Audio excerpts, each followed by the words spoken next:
सिद्धार्थ नगर जिले में बेटे वैभव की हत्या के बाद पिता की हत्या की कोशिश।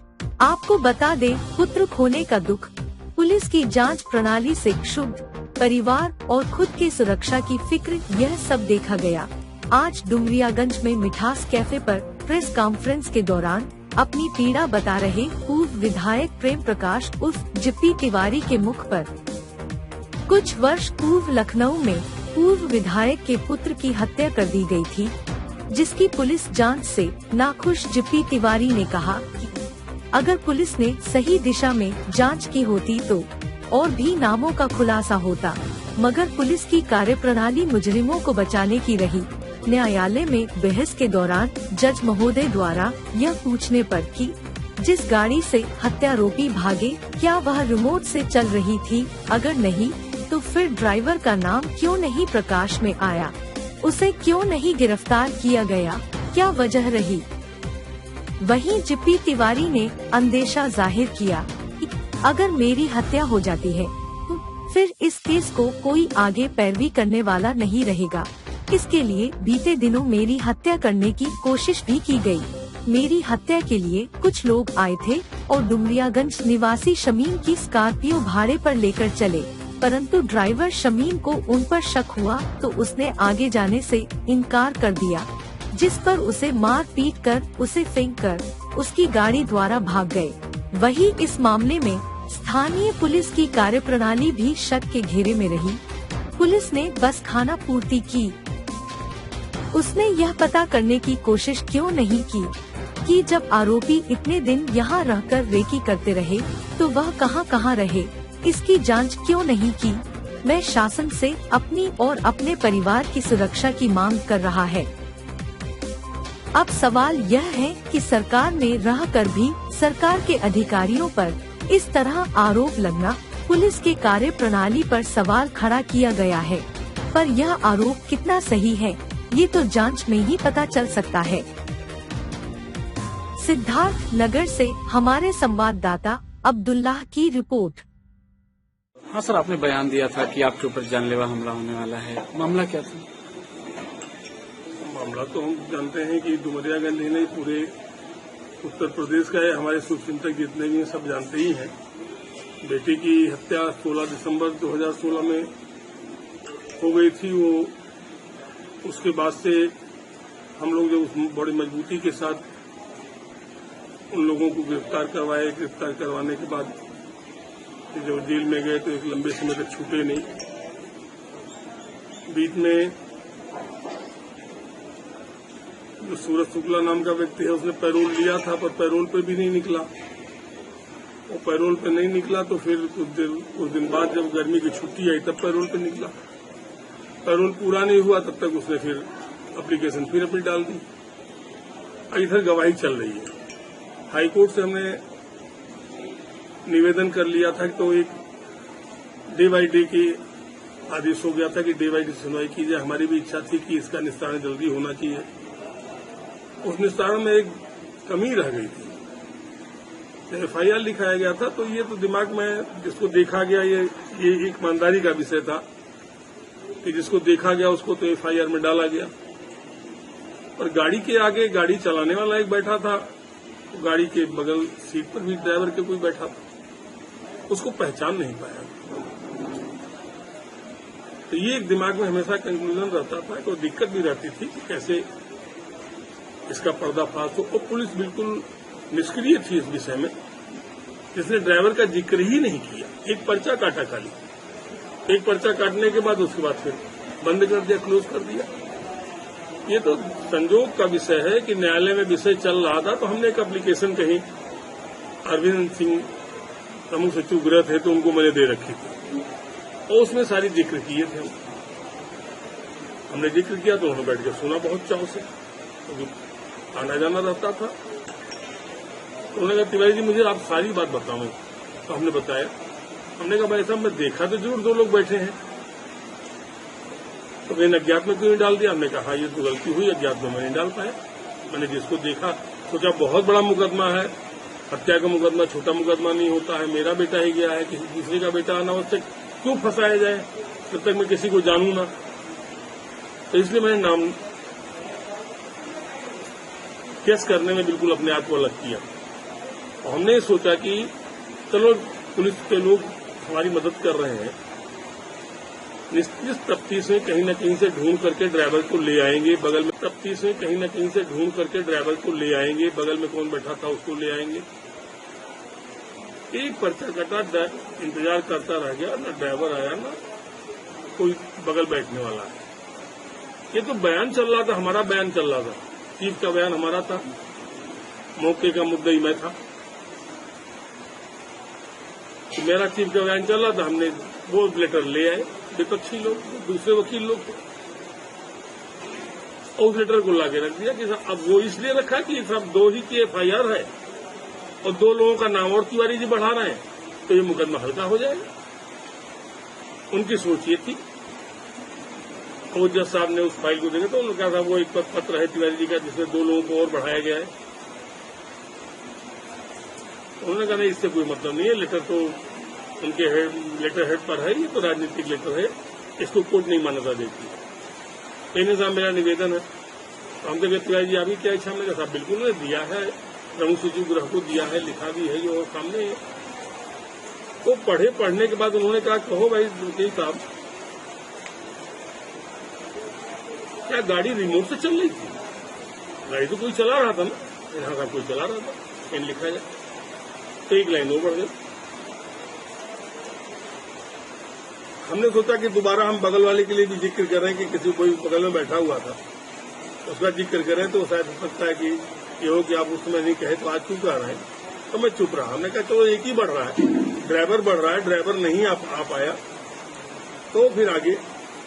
अब एक चीज विषय सबसे बड़ा ये बन रहा है कि जिप्पी तिवारी को जो लोग मारने का जो प्रयत्न कर रहे हैं उसके पीछे एक बहुत बड़ा रीजन है। जो एक हमने 2 नामजद मुलजिम बनाए अपने बेटे की हत्या में, और उसके पीछे जज ने इसको तलाश करके निकाला कि ड्राइवर तो गाड़ी चलाएगा तभी गाड़ी चलेगी, अपने आप तो गाड़ी दौड़ेगी नहीं। एक नाम एक बढ़ गया, एक लाइन कि ड्राइवर भी था गाड़ी में। अभी पुलिस की लापरवाही है ना कि पुलिस ने उसको नहीं ढूंढ कर ला करके नाम या ड्राइवर को पकड़ करके सामने रखते तो उसका नाम FIR में चढ़ जाता। हमारे लिए एक रास्ता बन गया उसमें, लापरवाही तो की, इसमें कोई दो राय नहीं। ड्राइवर को नहीं ला पाए, प्रकाश में बताइए आप ही के चौराहे पे हत्या हो जाए और गाड़ी चालक लेके गाड़ी भाग जाए और 2 लोग बदमाश हैं गाड़ी में बैठ के भाग जाए, तो आप 2 बदमाशों का नाम लिखाओगे, ड्राइवर का भी नाम लिखाओगे।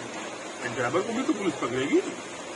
कौन गाड़ी चला रहा था, कौन था गाड़ी में, कितने लोग थे, तब न पता चलेगा, तब न किसी मुकदमे का पेट भरेगा। अब ड्राइवर अगर छोड़ दिया जाए, 2 खाली बदमाश पीछे गाड़ी में बैठ करके भाग गए, ये तो मैं उस समय बहुत दिक्कत में था, जिस पीड़ा में था वो बताने की बात नहीं है आपसे। उस पीड़ा में आपके पुत्र के हत्या के उपरांत आपको कितनी सुरक्षा प्रदान की गई है, सुरक्षा मुझे मैंने खुद भी मांगा था, मुझे किसी ने दिया नहीं। मैंने खुद कहा था। तो अरविंद जी थे प्रमुख सचिव गृह, वो हमारे पूर्व संपर्कों में थे, हम कई बार रहे विधायक। तो मैं गया उनके पास, हमने कहा इस तरह की स्थिति है, हमारे गवाह भी हैं, उनको भी सुरक्षा चाहिए, हमें भी चाहिए, और चाहिए भी सुरक्षा नहीं भाई देंगे कैसे काम करेंगे। तो एक गनर उन्होंने दे दिया, लिखा था तो 2 पर हमको दिया धर्मवीर जी ने, ये कहा कि इसके सामने वादा ही करते रहे, आज दे देंगे कल दे देंगे। मैंने तो कोई बात नहीं, हमें गाड़ी चालक चाहिए, ना कि भीड़ लगानी है, गाड़ी चलाने वाला कोई हो। इन सब प्रकरण को लेकर आप मुख्यमंत्री जी से भी मिलने वाले थे? हाँ, इन्हीं सब प्रकरण को लेकर के मैं मुख्यमंत्री से तब भी मिला था जब मैं CBI की जांच के लिए मैंने पैरोकारी की थी। सतीश जी हमारे साथ गए थे और मुख्यमंत्री जी ने उस पर आदेश किया था। तो आदेश आने के बाद फिर अब दोबारा DPOT पूछता है, डिपार्टमेंट है CBI का, DPOT नाम उसका दिल्ली में, तो DPOT ने फिर पूछा होगा इनसे। अभी रिपोर्ट गई, यहाँ से गई कि नहीं गई, जाती रिपोर्ट तो CBI आ गई होती। मैं उस स्तर तक नहीं जान रहा हूँ, तो शासन का विषय है कि CBI क्यों नहीं हुई। 2022 विधानसभा चुनाव को लेकर आपकी क्या रणनीति है? अरे यार, विधानसभा इसमें कहाँ से आ गया। चुके हैं, इस बार भी आप कोशिश करेंगे कि लड़ेंगे या नहीं? देखो नहीं, चुनाव तो लड़ना नहीं, आगे का चुनाव लड़ना 2024 लड़ेंगे। 2022 में आप 2022 नहीं लड़ेंगे। 2022 तो बच्चे लड़े हैं, जीते हैं, अपने कर्म का फल वो जानेंगे। हम इसमें क्यों टांगड़ाने जाए, क्या दिक्कत लगी है? 319 में एक नाम या दो नाम, जो भी नाम बढ़ाना होता है तो लोग एप्लीकेशन देते हैं, उस पर जीरा चलती, बहस चलती, 319 कायम होता है। तो 319 तो जज साहब के बयान से ही कायम हो गया। जज साहब ने कहा कि भाई ड्राइवर तो गाड़ी रिमोट तो नहीं चल रही थी, कोई चला रहा था कि हाँ विपक्षी ने भी क्या चला रहा था। तिवारी जी आपकी क्या राय है? मैंने कहा बिल्कुल साहब गाड़ी चला दिया जाए। अब आज वो जो व्यक्ति जो बढ़ गया है, लोअर कोर्ट जो अपनी सजा सुनाएगा, फैसले पर अपना फैसला जो देगा, सारी चीजों को सुनने के बाद वो दो ही लोगों पे तो देगा, सूरत विक्रम पे देगा। भाई दो ही FIR है, नाम दो ही व्यक्तियों के नाम से है FIR, तो उन दो लोगों को सजा देगा, तीसरे को नहीं देगा। तीसरा हमारे ऊपर डिपेंड कर दिया। हम हाई कोर्ट में जिस दिन खड़े होकर के उस फैसले को लेकर के और हम खड़े होंगे कि साहब ड्राइवर नहीं आया,